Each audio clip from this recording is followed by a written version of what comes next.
Kerala Congress Joseph വിഭാഗം 2 മന്ത്രിസ്ഥാനവും 1 chief whip സ്ഥാനവും ആവശ്യപ്പെടും.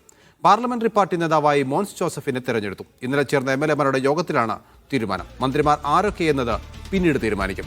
കൃഷി താൽപര്യമുള്ള വകുപ്പാണെന്ന് അപ്പു ജോസഫ് പറഞ്ഞു. ഇന്നലെ വിജയിച്ച 7 എംഎൽഎമാരും പാർട്ടി ചെയർമാനെ വന്ന് സന്ദർശിച്ചിരുന്നു. അപ്പോൾ ഒരു ചെറിയതായിട്ട് എല്ലാവരും കൂടെ ഇരുന്ന് മോൻസ് ജോസഫിനെ പാർലമെൻ്ററി പാർട്ടി നേതാവായിട്ട് തിരഞ്ഞെടുത്തു. തീർച്ചയായിട്ടും പാർട്ടിക്ക് അർഹമായ സ്ഥാനങ്ങൾ പാർട്ടി ആവശ്യപ്പെടുന്നതാണ്. അത് UDF-ലും പ്രത്യേകിച്ച് വേറെ രീതിയിലൊന്നും തീരുമാനങ്ങൾ വരാനുള്ള കാര്യമില്ല. തീർച്ചയായിട്ടും താല്പര്യമുള്ള വകുപ്പാണ്. പക്ഷേ അതൊക്കെ പാർട്ടി നേതൃത്വം എടുക്കേണ്ട തീരുമാനമാണ്. മുഹമ്മദ് ആഷിഖ് വിവരങ്ങൾ നൽകാൻ. ആഷിഖ്, അപ്പു ജോസഫ് ഒരു പടി കൂടി കടന്ന് കൃഷി വകുപ്പ് വേണമെന്നുള്ള ആവശ്യം കൂടി വ്യംഗ്യമായി സൂചിപ്പിച്ചിട്ടുണ്ട്. ഏതായാലും 3 സ്ഥാനമൊക്കെ ചോദിക്കുന്നത് 2 കിട്ടുന്നതിന് വേണ്ടിയാണോ?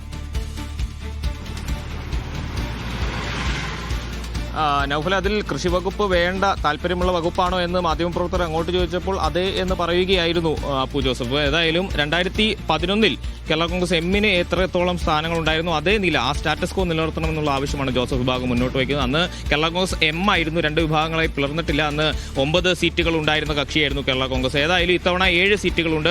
8 മത്സരിച്ച് 8 എടുത്ത് 7 എടുത്തും ജയിക്കുവാൻ കേരള കോൺഗ്രസിനായി. ഈ ബലത്തിൽ കൂടിയാണ് 2 മന്ത്രിസ്ഥാനവും 1 ചീഫ് വിപ്പ് സ്ഥാനം എന്നുള്ള നീക്കത്തിലേക്ക് കേരള കോൺഗ്രസ് ജോസഫ് വിഭാഗം അല്ലെങ്കിൽ ബ്രാക്കറ്റില്ലാത്ത കേരള കോൺഗ്രസ് പോകുന്നത്. അത് 2 മന്ത്രിസ്ഥാനം ഒന്ന് മോൻസ് ജോസഫിനും ഒന്ന് അപ്പു ജോസഫിനും കിട്ടുമെന്നുള്ളതാണ്. ചീഫ് വിപ്പ് സ്ഥാനം കിട്ടിയാൽ അത് ഇരിഞ്ഞാലക്കുട MLA ആയ തോമസ് ഉണ്ണിയാടനായിരിക്കും ലഭിക്കുക. അതിനായിട്ടുള്ള ചർച്ചകൾ ആരംഭിച്ചിരിക്കുകയാണ്. നിലവിൽ ഔദ്യോഗികമായി പാർട്ടി അധികൃതർ വ്യക്തമാക്കുന്നത് ഇത്തരം കാര്യങ്ങളൊക്കെ ചർച്ചയിലൂടെ മാത്രമേ തീരുമാനിക്കുകയുള്ളൂ എന്നുള്ളതാണ്. ഇന്നലെ തൊടുപുഴയിൽ ചേർന്ന MLA-മാരുടെ യോഗത്തിൽ ചീഫ് വിപ്പ് സ്ഥാനത്തേക്ക് മോൻസ് ജോസഫിനെ പാർലമെന്ററി പാർട്ടി ലീഡർ സ്ഥാനത്തേക്ക് മോൻസ് ജോസഫിനെ തെരഞ്ഞെടുത്തിട്ടുണ്ട്. മറ്റ് കാര്യങ്ങൾ വകുപ്പടക്കമുള്ള ആരൊക്കെ മന്ത്രിയാകണമെന്നടക്കമുള്ള ചീഫ് വിപ്പ് സ്ഥാനം ലഭിച്ചാൽ ആരാകണമെന്നടക്കമുള്ള വിഷയങ്ങൾ യോഗങ്ങൾ ചേർന്ന് കോട്ടയത്തെ പാർട്ടി ആസ്ഥാനത്ത് യോഗം ചേർന്ന് തീരുമാനിക്കുമെന്നുള്ളതാണ് ഈ ഘട്ടത്തിൽ പറയുന്നത്. പക്ഷേ ഇതെല്ലാം പാർട്ടിക്കുള്ളിൽ ഒരു പ്രാഥമിക ധാരണയായിട്ടുണ്ട്. പി ജോസഫിന്റെ നേതൃത്വത്തിലുള്ള പാർട്ടി 2 മന്ത്രിമാരെ ആവശ്യപ്പെടുവാനാണ് നീക്കം.